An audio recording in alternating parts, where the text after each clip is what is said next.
Hello dear audience. Today, we've just journeyed through a deeply emotional story about friendship, betrayal, forgiveness, and humanity, the story of James, Diep, John, and John's father. James and Diep are a couple who went through a terrible ordeal. Diep was kidnapped, and James's company was stolen, not by a stranger, but by his best friend John, with the help of John's father, Richard Davis. That betrayal not only cost James financially, but shattered a friendship that had lasted over a decade. And yet, instead of holding on to hatred, James and Diep chose the path of forgiveness. They went to the police to request a reduced sentence for John and his father, not because they forgot what had happened, but because they didn't want their hearts to be imprisoned by darkness.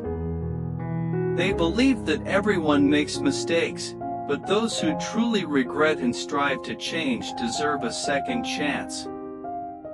This is a story full of humanity, reminding us of the power of compassion, the strength to rise above pain, and the healing nature of forgiveness.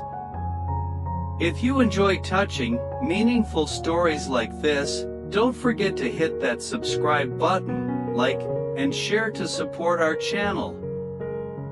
Thank you so much.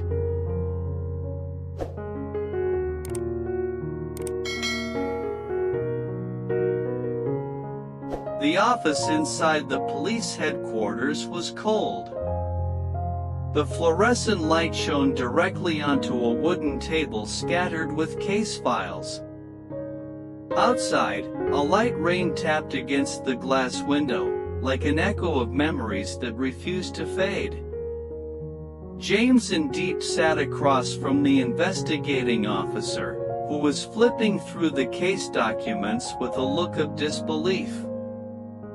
The officer looked up, his voice firm. "You're confirming that you want to submit a plea for reduced sentencing for Mr. Richard and John Davis? I must remind you, they have been convicted of kidnapping, coercion, and fraudulent acquisition of assets, including your company, Mr. James. These are extremely serious offenses under criminal law." James nodded, his gaze steady. His voice was hoarse but unwavering. "I understand. But I still want to ask for a second chance for them. They've already paid a heavy price, and I believe people can change, if they're given the chance." The officer turned his gaze to Diep, the young woman who had once been held hostage for 3 days in an isolated villa. She had lived through fear, nearly broken by the betrayal. And yet, here she was now, holding her head high, with eyes calm and resolute.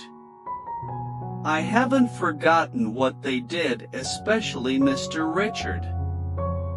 But I don't want to live in hatred. Not because they deserve forgiveness, but because I deserve peace." The officer fell silent. He turned back to the file. John Davis, 20 years in prison. Richard Davis, 10 years. Once influential figures in the financial world, their hunger for power and jealousy had dragged them into ruin. Their fall had left others in shambles, and left scars that still lingered in James and Diep's hearts. He exhaled slowly. "I thought I'd seen every kind of criminal, con artists, killers, people with no remorse. But today, I see victims asking for mercy, for the very ones who wronged them." James gave a faint smile, a sad but sincere one. "Because I lived with them. I understand why they did what they did. John was my best friend, the person I trusted more than myself. And Mr. Richard, John's father, was once someone I deeply respected. but power blinded them. Still, I believe there's something human left in them. Diep gently placed her hand over James's and added, "If we keep living in the past, we'll never find a future. People say we're foolish to forgive. But I think forgiveness is a kind of courage. And sometimes, humanity matters more than justice served to the letter." The officer was silent for a long moment, then finally closed the file. "Your request will be forwarded to the court. I can't promise anything. But your attitude is something worth reflecting on." James and Diep stood up and bowed in gratitude. Outside, the rain had yet to stop. But within them, a weight had been lifted. Not because justice had been perfectly served, but because they had chosen not to let hatred define their future.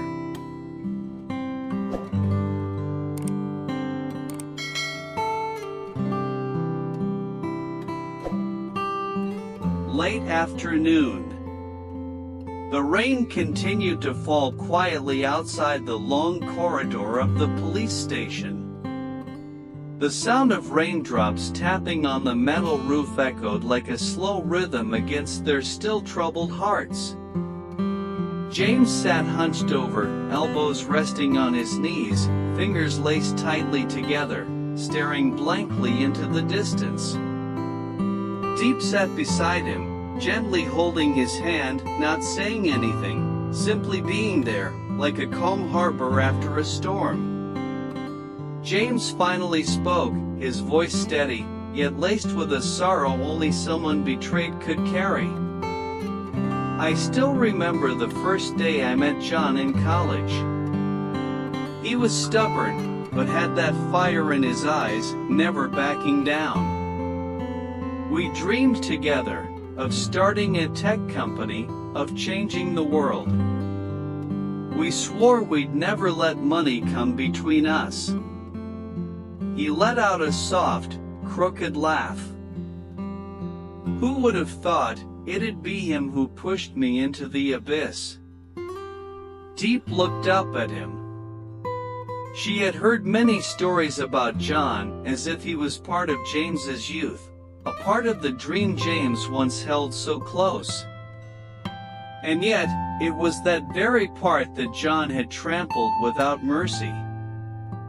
She understood that this kind of betrayal hurt deeper than any wound to the body. James continued, his voice dipping lower. "When John kidnapped you, forced me to sign over everything. I couldn't believe it was really him. I looked into his eyes, thinking this had to be some nightmare. But it wasn't. It was real. And it was brutal." Diep squeezed his hand softly, then spoke in a voice light as wind. "I used to hate him. I imagined 100 ways to make him pay. But then, I thought of you. Of how you looked at John not with anger, but with pain. And I understood, if I held on to hatred, I'd drag you down with me." She paused, then went on. "I didn't forgive John because he deserved it. I forgave him because of you, and because of me. So that we could have something left untainted by darkness." James turned to her, eyes red with emotion. "You don't know this, Diep. When you were taken, I panicked. But I wasn't afraid of losing the company, or the money. I was afraid of losing you. And when I was about to give up, you came back. You didn't collapse. You didn't blame anyone. And you even offered grace to the ones who hurt you. He paused, swallowed his emotions, and said, "Because of you, I learned forgiveness isn't weakness. It's freedom. A person can be betrayed, but that doesn't mean they have to live with bitterness forever." Diep smiled, a gentle, warm smile, like sunlight breaking through the rain. We can't change the past, but we can choose how we live with it. I believe that forgiveness is the only way to keep our memories from owning our hearts. A breeze drifted through the corridor, carrying the chill of the rain. Yet in that space, James and Diep sat quietly beside each other, two souls who had endured betrayal and heartbreak, yet still chose love, chose peace. They were not weak. They were the kind of strong who had walked through darkness, and still kept their hearts warm.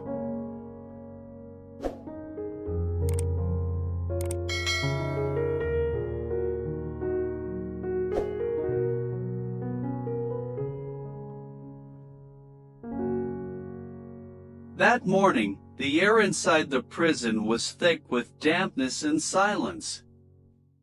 The clinking of metal locks echoed down the hallway like a slow tolling bell, dragging James and Diep's thoughts back to the past they had worked so hard to heal from. They had come a long way through anger, confusion, and finally, forgiveness. Today, they returned not as victims, but as two people ready to face the past, completely, and with open hearts.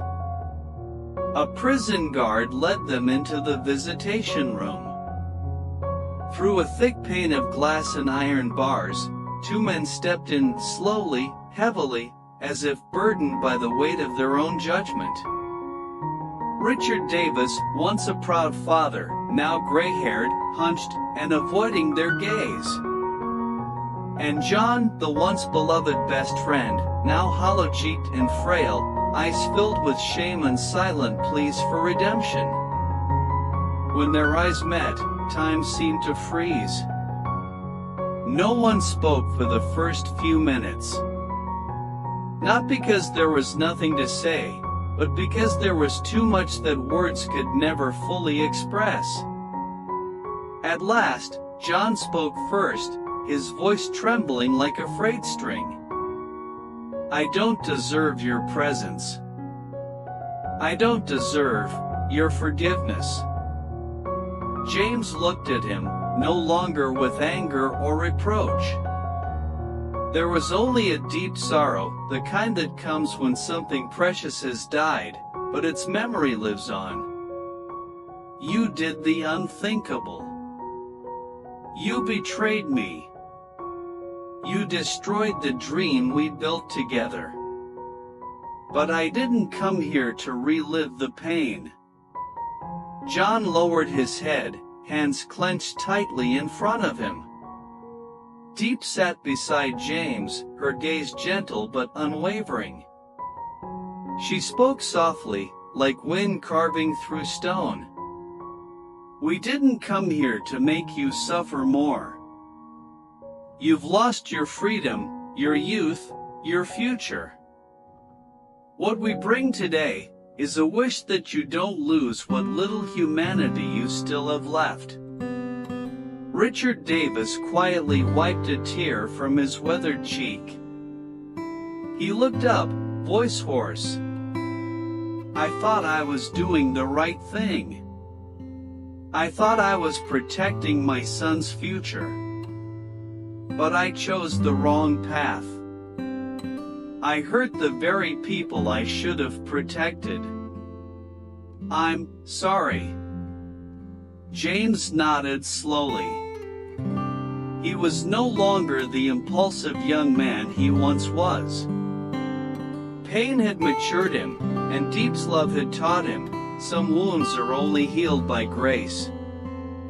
"I've submitted a formal request for sentence reduction. Not because I've forgotten, but because I refuse to be shackled by the past any longer. I want us all, each one of us, to have a chance to start over, even from nothing. John looked up, his eyes reddened with emotion. Thank you, not just for forgiving me, but for not letting hatred kill your heart. I've lost everything. But only through that loss did I realize how much I once had. Diep stood and walked toward the barrier, placing her hand gently against the glass between them. Don't waste this chance, John. Regret is one thing. Change is what matters. In the final moments of their visit, no one cried out loud. There was only silence, one that overflowed with humanity. 4 people, each of them flawed, each of them hurt, each of them responsible. But in that silence, they had chosen forgiveness. They had chosen not to let the darkness swallow the light. As James and Diep stepped out of the prison, sunlight broke through the gray clouds above and fell softly on their shoulders. They held hands, steady, unburdened. Behind them were scars, but ahead were days worth starting anew, with hearts that had finally begun to heal.